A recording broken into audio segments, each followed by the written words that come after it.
नमस्कार, आप देख रहे हैं द लोकसभा। आज हम बात करेंगे महाराष्ट्र की राजनीति से जुड़ी उस खबर की जिसने सबको चौंका दिया है।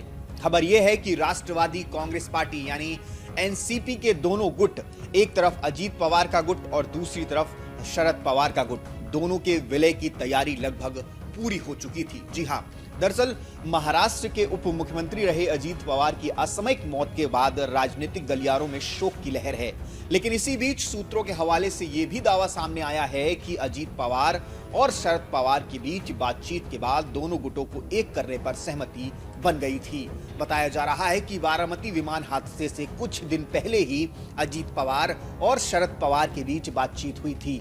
इस बातचीत में दोनों पक्षों के बीच एनसीपी को फिर से एक करने को लेकर सहमति बनी थी और उसके बाद आगे की प्रक्रिया पर चर्चा करने के लिए वरिष्ठ नेताओं की एक बैठक भी हुई। अब इस पूरे मामले में सबसे बड़ा सवाल यही उठ रहा है, क्या वाकई 8 फरवरी को एनसीपी के विलय का ऐलान होने वाला था?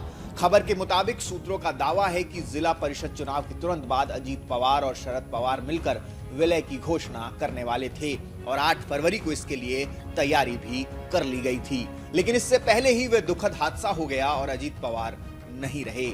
इसी खबर से जुड़ा एक और बड़ा दावा अजीत पवार के करीबी सहयोगी किरण गुर्जर ने भी किया है।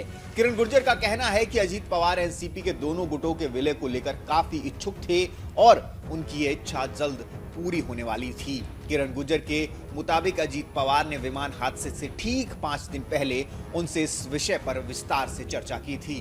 उन्होंने बताया कि अजीत पवार इस विलय को लेकर काफी उत्साहित थे और उनका मानना था कि दोनों गुटों का एक होना पार्टी और राज्य के हित में बेहतर होगा। किरण गुर्जर ने यहां तक कहा कि अजीत पवार ने उन्हें यह बात बताई थी कि प्रक्रिया पूरी हो चुकी है और अगले कुछ दिनों में विलय हो जाएगा। यानी उनके अनुसार मामला सिर्फ बातचीत तक सीमित नहीं था बल्कि अंतिम चरण में पहुंच चुका था। अब बात सिर्फ अजीत पवार और शरद पवार की नहीं थी। किरण गुर्जर के अनुसार अजीत पवार की शरद पवार के साथ साथ सुप्रिया सूले, अन्य नेताओं के साथ भी सकारात्मक बातचीत चल रही थी। ऐसे संकेत मिल रहे थे कि शरद पवार भी इस कदम का समर्थन कर सकते हैं और अगर हाल की राजनीतिक घटनाक्रम देखें तो दोनों गुटों की नजदीकियां बढ़ने की वजह से भी सामने आ रही हैं। रिपोर्ट्स के मुताबिक हाल ही में हुए नगर निकाय चुनावों में एनसीपी और एनसीपी शरद पवार ने पुणे और पिंपरी चिंचवड़ में साथ मिलकर चुनाव लड़ा। इतना ही नहीं, अगले महीने होने वाले जिला परिषद चुनावों के लिए भी गठबंधन बनाए रखने का फैसला किया गया था, जिससे दोनों गुटों के बीच सहयोग और बढ़ता दिखा।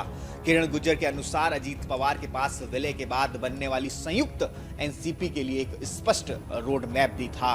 उनका मानना था कि पार्टी के एकजुट होने से बारामती और पूरे महाराष्ट्र में ज्यादा प्रभावी तरीके से काम किया जा सकेगा। लेकिन इस पूरी कहानी में सबसे दुखद बात यही है कि जिस समय ये संभावनाएं बन रही थी उसी वक्त हादसे ने अजीत पवार को सबसे छीन लिया।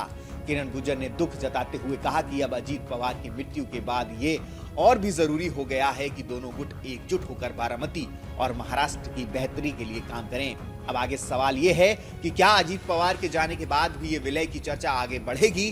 क्या शरद पवार गुट और अजीत पवार गुट के बाकी नेता इस दिशा में कोई कदम उठाएंगे? और क्या महाराष्ट्र की राजनीति में एक बार फिर से एक एनसीपी की तस्वीर देखने को मिल सकती है? फिलहाल ये पूरा मामला सूत्रों और अजीत पवार के करीबी सहयोगियों के दावे पर आधारित है, लेकिन इतना तय है कि इस खबर ने महाराष्ट्र की राजनीति में नई हलचल पैदा कर दी है। आप इस पूरे मुद्दे पर क्या सोचते हैं? क्या एनसीपी के दोनों गुटों का साथ आना महाराष्ट्र की राजनीति को बदल देगा? अपनी राय हमें कमेंट में जरूर बताइएगा। जय हिंद, जय भारत।